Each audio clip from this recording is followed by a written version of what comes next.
కేవలం కాంగ్రెస్ పార్టీ అధికారంలో ఉన్న రాష్ట్రంలోనే ఈ యాక్ట్ రాబోతుందా? లేకపోతే దేశవ్యాప్తంగా ఈ యాక్ట్‌కి ఏమైనా మీరు పోరాటం చేసే అవకాశం ఉందా? డెఫినెట్ గా మేము అదే చెప్తున్నాం. డెఫినెట్ కూడా ఇవాళ యూనివర్సిటీలలో ఇవాళ సెంట్రల్ యూనివర్సిటీలో ప్రత్యేకించి ఐఐటీల ఐఎంలో ఈ వివక్ష ఎక్కువ కొనసాగుతుంది. బహుశా చాలా మంది బయట సమాజానికి తెలియకపోవచ్చు.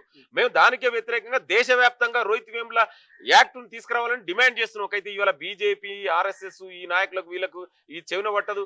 మేము గత 10 ఏళ్లుగా దాదాపు 2016 నుంచి డిమాండ్ చేసిన ఇప్పటి వరకు కూడా దీని మీద స్పందించినటువంటి దాఖలాలు లేవు. ఈ బీజేపీ ప్రభుత్వం ఎప్పుడు కూడా ఎస్సీ ఎస్టీ విద్యార్థుల మీద వాళ్ళని ఏనాడు కూడా పట్టించుకున్నటువంటి సందర్భం లేదు. అందుకే ఇప్పటికైనా మీరు మేనుకోండి. ఇవాళ కాంగ్రెస్ ప్రజాప్రభుత్వాలు ఇవాళ రోహిత్ వేముల యాక్ట్ ఇవాళ ఇంప్లిమెంట్ చేస్తున్నాం, మీరు కూడా చేయమని అడుగుతున్నాం. అందుకే వాళ్ళు చేయట్లేదు కాబట్టి డెఫినెట్ కూడా రేపు రాబోయేది కేంద్రంలో కూడా కాంగ్రెస్ పార్టీ అధికారంలో వస్తే డెఫినెట్ కూడా కేంద్రంలో దేశవ్యాప్తంగా కూడా రోహిత్ వేముల యాక్ట్ ఇవాళ రాబోతుంది. అది రాహుల్ గాంధీ గారు ఇచ్చినటువంటి వాగ్దానం.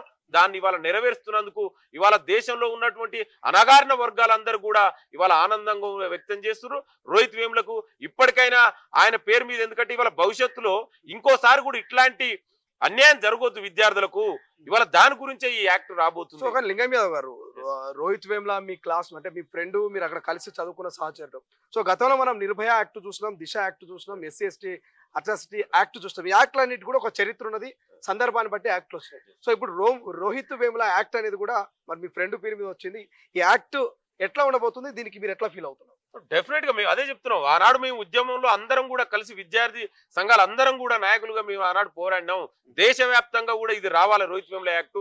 భవిష్యత్తులో ఇంకెవ్వరికి కూడా ఇట్లాంటి అన్యాయం జరగొద్దు అనేది మా యొక్క ఉద్దేశం. ఆగుతారా ఈ చట్టాలతో భవిష్యత్తులో అణగారిన వర్గాలు, బడుగు బలహీన వర్గాల మీద ఈ రకమైన కుల వివక్షత చూపించడం ఆగుతారా యూనివర్సిటీలో? డెఫినెట్ కూడా ఇవాళ అందుకే అండి ఇవాళ ఆ విధంగా కొనసాగుతుంది కాబట్టినే రోహిత్ వేముల యాక్ట్ వస్తే డెఫినెట్ కూడా ఈ విధంగా భవిష్యత్తులో ఈ వివక్ష ఉండదు. దాన్ని ఆపడం కోసం ఇవాళ రోహిత్ వేముల యాక్ట్ రావాలనుకుంటున్నాం. దానికి అనుగుణంగా ఇవాళ కాంగ్రెస్ ప్రజాప్రభుత్వం ఇవాళ అదే విధంగా రేవంత్ రెడ్డి గారికి ఇవాళ ముఖ్యమంత్రి గారికి రాహుల్ గాంధీ గారు కూడా లెటర్ రాయడం జరిగింది. తొందరలో తెలంగాణలో కూడా రోహిత్ వేముల యాక్ట్ వస్తుంది. మేమందరం ఆనాడు ఉద్యమంలో డిమాండ్ చేసినందుకు, మా నాయకుడు రాహుల్ గాంధీ గారు మాట ఇచ్చినందుకు, దాన్ని నిలబెట్టుకుంటున్నందుకు మేమందరం కూడా గర్వంగా ఫీల్ అవుతున్నాం. ఎందుకంటే భవిష్యత్తులో ఎవ్వరు కూడా ఇట్లాంటి అన్యాయం జరగదు. ఇవాళ మీరు చూస్తున్నారు ఏ విధంగా ఈ బీజేపీ మతోన్మ ఆర్ఎస్ఎస్ ప్రభుత్వం వచ్చిన తర్వాత కేంద్రంలో గత 11 సంవత్సరాలుగా ఇవాళ ఎస్సీ ఎస్టీల మీద ఏ విధంగా దాడులు జరుగుతున్నాం మనందరికీ తెలుసు. కానీ ఎక్కడ కూడా ఈ బీజేపీ నాయకులు దీని గురించి మాట్లాడతలేరు. మేము ఎన్నో సంవత్సరాలుగా డిమాండ్ చేస్తున్నాం కేంద్ర ప్రభుత్వాన్ని, బీజేపీని, మీరు ఎందుకు రోహిత్ వేముల యాక్ట్ ని ఇంప్లిమెంట్ చేయరు? కనీసం ఇంప్లిమెంట్ చేయకపోగా ఏనాడు కూడా దీని మీద స్పందించినటువంటి దాఖలాలు లేదు. ఇవాళ వాళ్ళని రక్షించినటువంటి ప్రభుత్వమేగా బీజేపీ కదా. వాళ్ళని ఏనాడు కూడా ఇవాళ మీరు ఎందుకు 10 ఏళ్ళకి ఎందుకు మాట్లాడలేరు? ఎక్కడ కూడా వాళ్ళని రక్షిస్తున్నటువంటి ప్రభుత్వం. ఎందుకంటే వాళ్ళకు బీజేపీ ఆర్ఎస్ఎస్ కు ఎస్సీ ఎస్టీల బీసీల మీద ప్రేమ లేదు. వాళ్ళు ఓట్లు కావాలి తప్ప వాళ్ళు ఓట్ల కోసం రాజకీయాలు చేస్తారు.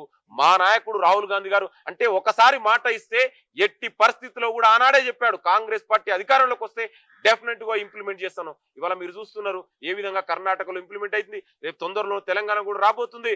రేపు భవిష్యత్తులో దేశవ్యాప్తంగా కూడా రేపు కేంద్రంలో కాంగ్రెస్ పార్టీ అధికారంలోకి వస్తే మా నాయకుడు రాహుల్ గాంధీ గారు ప్రధానమంత్రి అయితే దేశవ్యాప్తంగా కూడా రోహిత్ వేముల యాక్ట్ ఇవాళ ఇంప్లిమెంట్ కాబోతుంది. రైట్. సో ఎట్లా ఉండేది రోహిత్ వేముల మీతో, ఎట్లా గడిపేది, ఎట్లా ఉండేది స్టడీస్ పరంగా కావచ్చు, ఎట్లా ఉండేది మీ ఫ్రెండ్షిప్ అంతా? డెఫినెట్ గా రోహిత్ వేముల అనే వ్యక్తి చాలా యాక్టివ్, చాలా బ్రైట్ స్టూడెంట్. ఇవాళ చాలా సామాజిక ఉద్యమంలో హైదరాబాద్ యూనివర్సిటీ అంటేనే it's a land of the social justice movement కు అక్కడ పెట్టింది పేరు. ఆ ఉద్యమంలో చాలా మంది సార్లు మేము కలిసి పనిచేసినాం, ఐడియాస్ పంచుకున్నాం, డిస్కషన్ డిబేట్ చేసుకునేది. ఏ విధంగా ఎస్సీ ఎస్టీ బీసీలకు న్యాయం జరగాలి, ఈ వివక్ష ఉండకూడదు. ఎందుకంటే జనరల్ గా గతంలో కూడా హైదరాబాద్ సెంట్రల్ యూనివర్సిటీలో చాలా కొంతమంది ఇట్లాంటి జరిగేది.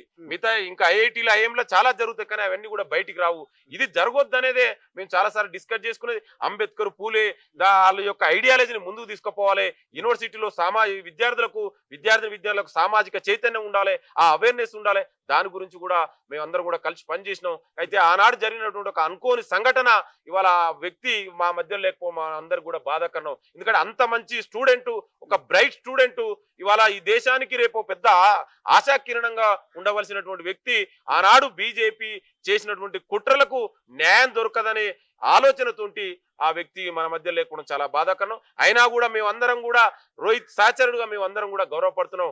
డెఫినెట్ కూడా రోహిత్ కు ఆత్మహత్య కారణమైనటువంటి వ్యక్తులకు డెఫినెట్ కూడా శిక్షించేంత వరకు కూడా మేము పోరాడతాం. ఇంకా కూడా మన ఆనాడు ఇక్కడ పరిపాలిస్తున్నటువంటి బీఆర్ఎస్ పార్టీ కూడా ఆనాడు బీజేపీకి తొత్తుగా ఉండి మేము ఉద్యమంలో పాల్గొంటే మమ్మల్ని అందరూ కూడా కేసులు జైలు పంపించిన చరిత్ర కూడా గత పాలకులది. ఇవాళ వాళ్ళకి అందుకే చెప్తున్నాం, కాంగ్రెస్ పార్టీ ద్వారా మాత్రమే ఇవాళ అణగారిన వర్గాలకు న్యాయం జరుగుతుంది.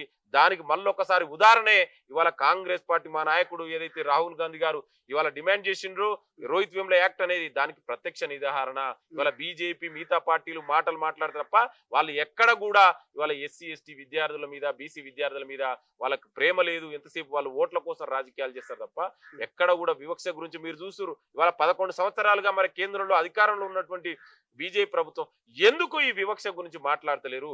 ఎందుకు ఒక ఎస్సీ ఎస్టీ బీసీ విద్యార్థుల మీద జరుగుతున్నటువంటి ఈ వివక్ష గురించి ఏనాడైనా మరి ఎందుకు కేంద్రంలో ఒక అధికారం ఒక చట్టం ఎందుకు తీసుకురావట్లేరు? ప్రపంచంలో ఏ మూల ఏ క్షణం ఏం జరుగుతుందో వేగంగా తెలుసుకోవడానికి తొలి వెలుగు వాట్సాప్ ఛానల్ని ఫాలో చేయండి.